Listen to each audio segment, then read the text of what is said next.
Your Jason Universe mask sucks. Mr. Boo. Hey everybody, it is I, Mr. Boo, the Entertainment Guru, Mr. Boo, Entertainment Guru, right here on YouTube. And today, we not only have a review of the short film Sweet Revenge, but we also have some film theory to go over. So let's get into it. And getting into it, well, first thing is first, what is Sweet Revenge? It's a 13 to 14 minute short film collaboration with the newly established Jason Universe and the adult beverage Angry Orchard. Essentially, it's a film set to help the relaunch of the Friday the 13th series and franchise and to bring Jason Voorhees back from the dead once again. But some might also say that it's just the most awesome and totally killer adult beverage commercial ever. I kid. But for those of you that know, well, you know. And for those of you who don't know, is that at its short 14-minute core, it is essentially a Jason or Friday the 13th movie in short form. And the premise, well, like I said, some know, but some might not know. But as always, a bunch of teens or young adults go up to Crystal Lake and they want to spend the weekend. And well, when these teens and young adults do this, most are never even seen or heard from again. And that is due to this menacing, supernatural zombie and beast of a man named Jason Voorhees. Whose film theory, by the way, I did cover in another video, and I will link that at the end of this video. And also, I will link that in the comments down below. So check that one out if you would like. But anyway, there's some campers, there's a killer, there's a creep of an older man, and a group of young adults to tear through. So what more do you even need? Check, and check. The list is all checked off. So let's get into this review. And the film theory I have within this short film called Sweet Revenge. And yes, there are gonna be spoilers. So here's your final warning. Now let's review before going into the theory, shall we? Now, of course, and as always, we start the film with some young adults, one couple and two others, all a group of friends that are just heading to the lake for a weekend of debauchery, sun, and fun. Now, when they get to the lake, hey, things seem cool, things look nice, it looks beautiful out there, but then here comes not only the typical foreboding doom being told by a creepy old man about the lake's past, but now you got apples and Angry Orchard everywhere. I mean, but hey, the old creep is definitely a Friday the 13th move, and they got it right. Then as it continues, we got a random couple headed to the lake for some water time, bringing that lake into play. And of course, then we have talk of some skinny dipping, and well, with skinny dipping comes sexy time. But alas, this is YouTube, so there was no skinny dipping or sexy time, as the girlfriend who becomes our final girl is denied and ghosted by her so-called boyfriend, and she ends up alone on the docks with that good old pervert apple orchard man watching her while she's sitting in her bikini. And of course, the whole time she's downing that good old product placement, he's watching her through a telescope in the woods. So then we get to see her still alone, but now she's dressed and in a canoe, as she could almost feel she was being watched and undressed by his old pervy eyes. So she got the hell out of Dodge. Now, the lake, as we know, just isn't a safe place now, is it? And apparently neither are the locals' cabins. As she floats in the canoe, she looks over and sees a couple on their porch, but they're not moving. They're just sitting very still. Like, almost too still. And well, that's because a deranged hockey goalie from hell got to them earlier. And just as the camera lets us see that they have had their throats, well, opened, and then she is about to realize this herself, Jason then emerges from the water in another classic shout out to the first two movies where Mommy and young Jason hit that same shot, that same imagery as one of the last jump scares back in their heyday. Now this is where things start to get interesting, and my theories start to go around and swirl inside my brain on what's actually happening in this short, as the main woman, the main final girl, our main protagonist, reemerges after dark. Mind you, It was light when she was pulled under the lake, when she went under. So either she's a mermaid or something sinister is going on. But we will cover that in just a few. She now makes her way gasping for air and soaking wet up to land and wanders through the woods until she comes back to good old pervy Johnny Appleseed's shack. And then, well, she goes in to find him. But when she goes in, well, she finds the man has been unalived. And with another object that was foreshadowed earlier, such as his little telescope that he was using to spy on her in her bikini, well, it's sticking out of his peeping Tom eye. And as he sits motionless on a stool and she spins him around, why, there's even an apple in his mouth to represent the pig he was. Well, then she hears screams, looks around and finds a good old machete and makes her way slowly back to camp. Now, when she gets back to camp, she finds a surprise that is also synonymous with the franchise, and that is people who were unalived off camera and placed for shock and awe and a scare when they are found by the actual protagonist and other victims. They were the two randos who ran off flirting with each other earlier. They went down to the lake and they were unalived and hung up on the same clothesline that they went under earlier. Yes, foreshadowing. Yes, this short does that very well with the foreshadowing. And again, we will mention this all in the part where I rate this short because, man, the foreshadowing, it has to be mentioned. So she then sees this and already freaked out by under the sea aerial moment that she had earlier with Jason Voorhees and seeing Jason and seeing the perverted Apple Man who she now stands there shocked for just a moment before shaking it all off and running to check on her boyfriend and the others. What she sees when she gets back to their cabin is that they are perfectly okay and very okay without her. As she peers into the cabin, she catches her man, her boyfriend, and her best gal making out and ready to get it on. But what's that? It's a noise. Wait, she hears it. Slowly, she turns to see Jason as he grabs her neck slowly and begins to lift her off the ground. Now, just mere moments later, as the cheater's gonna cheat and sit there cheating, the very window she was looking through is the same one again in true Jason Voorhees and Friday the 13th fashion. She then gets thrown through and lands in a heap on the floor. And this is where panic ensues as the other friend, alone hearing this commotion, comes running out. Again, he was alone, but with his pants undone. Enough said. He runs out, and the others, they stop making out, and they quickly get up off the couch in confusion to what is happening. But before they can even be warned or help her up off her damn back and up to her feet, there is another unaliving that is being set up, and again, it was foreshadowed earlier in the film. Now this unaliving, well, it involves that lying, cheating boyfriend. As he's going to get help and he gets to the front door, Jason then slams that door off its hinges and pins him under the door with all of his might. And well, he's going to begin to introduce him to a new makeout partner. And this partner, well, it's the wrong end of a boat motor and it's the wrong end of that boat motor's prop. So now the lonely man who was obviously playing Flog the Dolphin gets panicked after seeing this and tries to run out the back door, but Jason then ninja stars him while he's trying to run with the boat prop's blade. That's right, he rips off the propeller and just Naruto throws that shit into the man's spine, and he drops him faster than that man dropped his own drawers.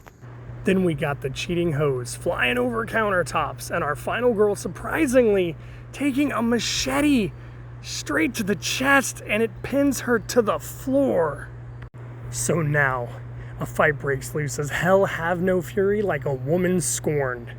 As Jason is trying to cookie cutter the cheating hoe, our final girl reacts, pulling the machete right up out of her chest and rising up to her feet like an adrenaline-fueled fighter in the last seconds of the final round of a championship match. And she takes that machete and she runs Jason through with it, with his own iconic weapon. Then, before they flee, the final girl grabs a kitchen knife and grabs the keys, and they head to the vehicle outside. Now here you see as they get the car running that the main survivor, before even getting in the car, is acting just a bit off. And that leads us into the part where the sweet revenge comes into play. As they are getting away, they're getting away. The cheating friend is apologizing and saying, hey, you saved me and I'm so sorry and you saved me and blah, blah, blah. Well, this is the part I never saw coming. As the knife grabbed earlier is then ran through the cheater, who, by the way, is driving. She stabs her friend while they are driving. So that leads them to then crash really hard, just crash right into a tree. Film theories are now just flooding all over my brain as the main and final girl, even after they crash into the tree, steps out of the car. And there he is. There's Jason just standing there, and the stare down commences between the two. Before the film ends with the two of them about to step up to one another and fight. Like, you feel the tension. You want to see the main event. Then, well, as it begins, the credits roll, and that's a wrap. So there you have it, in a nutshell. Sweet revenge. Finally, me being a Friday the 13th fanboy and Jason Voorhees being so damn iconic to me growing up, what did I think about this film? What should I rate it out of 5 stars? And in my mind, what do I actually give this work of art? Well, let's talk about that, shall we? Well, I gotta say, from the way the film was shot, all the way to its dialogue and its sounds and even its score, from the classic kill, kill, kill, mom, mom, mom, to the screech of the old familiar score when Jason gets you, he's here, he's gotcha, oh yeah, that soundtrack of old. They nailed it. It just felt like an 80s, 90s, Friday the 13th Jason film. The shady character of the old perv trying to scare them with the stories of the past that have happened around the lake, all the way down to the perfect foreshadowing of the boyfriend who was wanting that boat motor earlier, and boy did he get motorboated. Or even the old man with the apple and the telescope that then became facial accessories during his unaliving. Even the clothesline, it was shown and it comes into play. It was shown when the two ran through to go to the lake. They nailed the off-screen unalivings. Like, surprise, we are gone, but wait, we got killed off-screen and now we're hung up on said clothesline like clothes. Jason even pulled someone off of a canoe and into the lake. That is classic. He threw someone through a window, again, classic. And the man always has to punch, kick, or slam his way through a door. So very classic. The nods to the old days were all there. Like, all of this combined with even the iconic machete and even the very unexpected twist and turn that it took in the end. So in my book, they kept all the traditional stuff, paid homage to the old, but they added something different as well. And it all felt perfect. But there's one thing that's not iconic or classic or even near perfect, and it's the mask. We got to talk about the mask. Yeah, the mask just feels off and not right. It's odd and it doesn't fit like it should.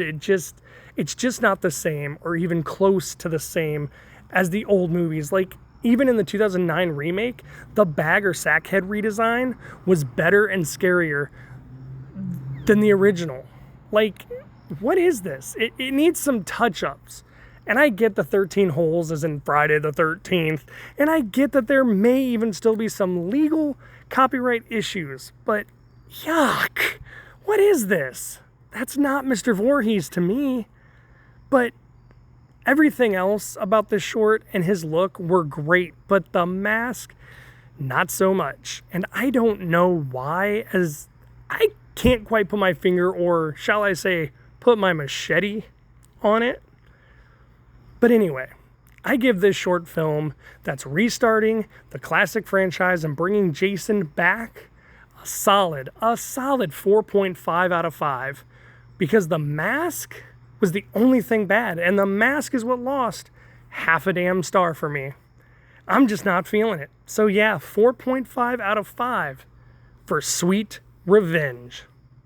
Now, before I end this video and go, I got a quick theory that I'm hoping I'm right about, as I've always thought this way about Camp Crystal Lake and what really lies deep below its surface. So as I've said before in another video that is linked in the comment section down below and accessible to click on at the end of this video, you might want to check that out. I have went over how and when and why Jason became supernatural and in what movie he actually stopped living and officially stopped being a human being and became more of an ultra uber zombie hellbent on, yes, pun intended here, he was hellbent on sweet revenge, and it was all for Mommy Dearest, of course.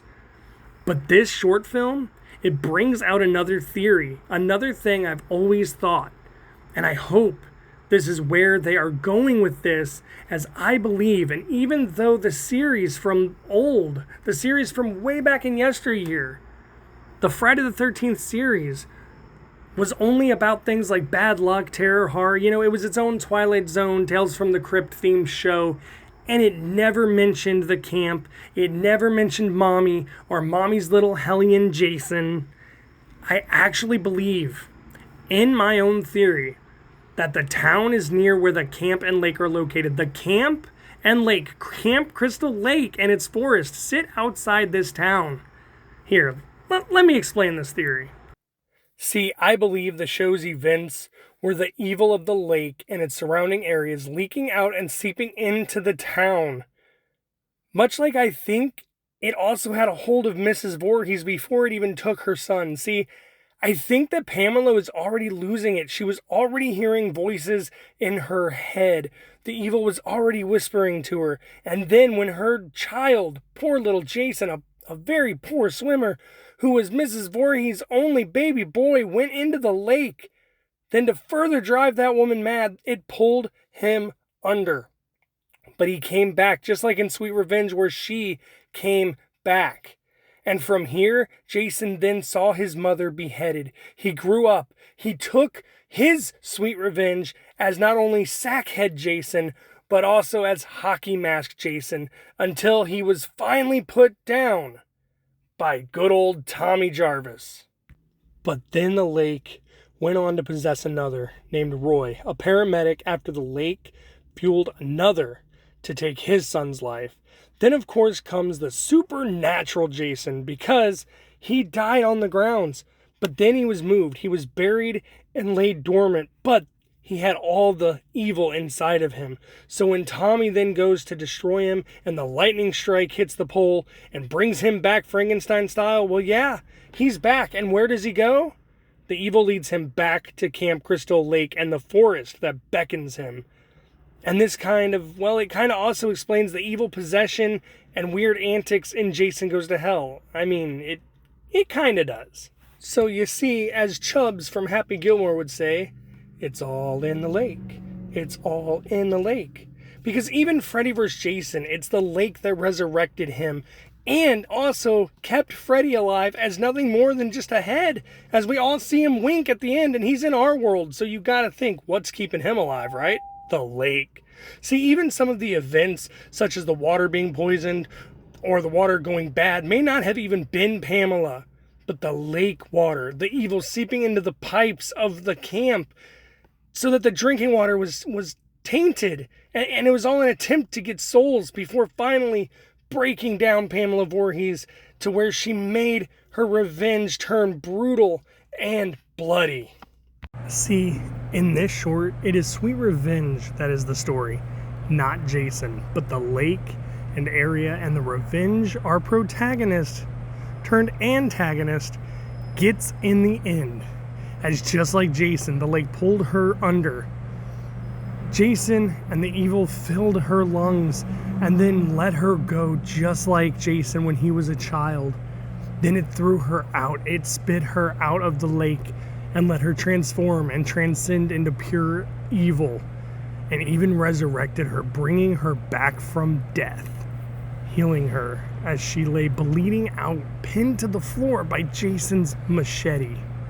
But now in the end, she pulls the machete out, comes back from the brink of death, comes back like Jason did, and you can slowly, throughout the rest of the film, throughout the rest of that final battle, see a change in her. You can see it when she grabs the knife before running out of the cabin, and you see it again before she enters the car as she knocks on the windows and stares blankly at her friend. You can then see and feel it in the car, like something is off. She's so quiet, her eyes are moving, and then boom, bam, bitch gets her revenge.